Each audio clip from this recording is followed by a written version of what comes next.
মহানগৰীৰ পাথৰকুঁৱৰীত বিদ্যুৎ বিভাগৰ গাফিলতি হোৱাৰ অভিযোগ যিকোনো মুহূৰ্ততে সংঘটিত হ'ব পাৰে ভয়ংকৰ অঘটন উন্মুক্ত হৈ থকা বিদ্যুৎ পৰিবাহী তাঁৰ ছিঙি ৰাজপথত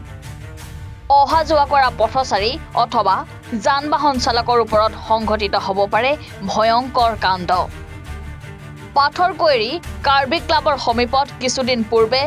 বতাহ বৰষুণৰ ফলত ৰাজপথত বিদ্যুৎ পৰিবাহীৰ তাঁৰ উলমি আছে এই তাঁৰডাল উলমি আছে এডাল প্ৰকাণ্ড গছত পিছে এনে এক অঘটনৰ পিছতো সেই স্থানৰ পৰা গছডাল আঁতৰ কৰিবলৈ বিদ্যুৎ পৰিবাহী তাঁৰডাল বা মেৰামতি কৰিবলৈ এই ধৰণৰ ব্যৱস্থা গ্ৰহণ কৰা নাই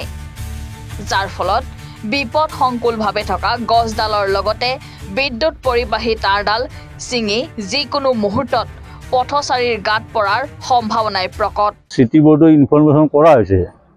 আমাৰ ওচৰ চুবুৰীয়াসকলে ইতিমধ্যে ফোন যোগেও জনাই আছে আজি যোৱাকালিও এই খবৰটো চিটি বোৰ্ডক জনোৱা হৈছে গতিকে আমি আশা ৰাখিছোঁ চিটি বোৰ্ডে সোনকালে ইয়াৰ এটা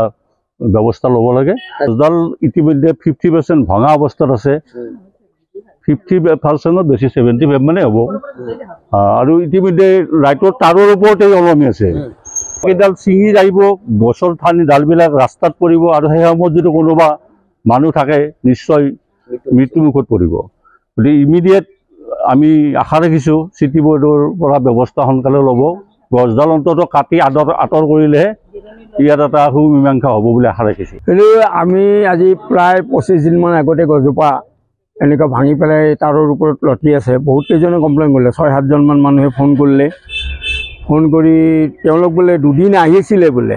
দুদিন আহি বোলে তেওঁলোকে কৈছে গছজোপা কাটিব নোৱাৰোঁ ফৰেষ্টৰ নাম লৈছে এতিয়া কথা হ'ল ফৰেষ্টে হেৰি কৰক যি নহওক আমি জনাত ইলেক্ট্ৰিচিটি বোৰ্ডৰ মানুহ লাগিবই তেওঁলোকে আহি তেওঁলোকৰ লাইন কাটিব লাগিব তাৰপিছত গছ কাটিব কিন্তু তেওঁলোকে সেইবিলাক নকৰি কোনো গুৰুত্ব নাই খবৰৰ পিছত খবৰ দি থকা হৈছে কিন্তু তেওঁলোকে ইয়াত মানে এজনো আহি পেলাই ইয়াত হেৰি কৰা নাই কোনো গুৰুত্বই দিয়া নাই যে গছজোপা কাটিব লাগে আৰু এই ৰাস্তাটো হ'ল বৰ ব্যস্ত ৰাস্তা এই ৰাস্তাটো দি স্কুলৰ ল'ৰা ছোৱালী প্লাছ বহুত এই ৰাস্তাত পানী হ'লে গোটেই গাড়ী এইফালেদি অহা যোৱা কৰে গতিকে ইমান বৰ যাতায়াত হেৰি ৰাস্তা এটা যদি এই গছজোপা যদি পৰি যায় এনে আজি 25 দিনমানৰ পৰা সেই ডাঙৰ বতাহ যিদিনা হৈছিলে সেইদিনাই ভাঙিছে আজি 25 দিনৰ কম হোৱা নাই 25 দিন হৈ গৈছে গতিকে এই অৱস্থাত তেওঁলোকক খোৱাৰ পিছতো তেওঁলোকে একো কৰা নাই আৰু এনেকুৱা হৈছে ল'ৰা ছোৱালীয়ে সেই গছৰ ডালত ধৰিবও ভয় লাগে কোনোবাটো বাচ্চাই যদি গছৰ ডালত হাত দিয়ে ৰাতিওতো এটা হেৰি হ'ব কাৰেণ্ট শ্বৰ্ট কৰিব আৰু এইটো মেইন হেৰিটোৱে আছে ভাঙি মানে অকণমান বজি আছে বেছি নাই গুৱাহাটীৰ পৰা হেনাদে ৰিপৰ্ট এনি ভাৰত 24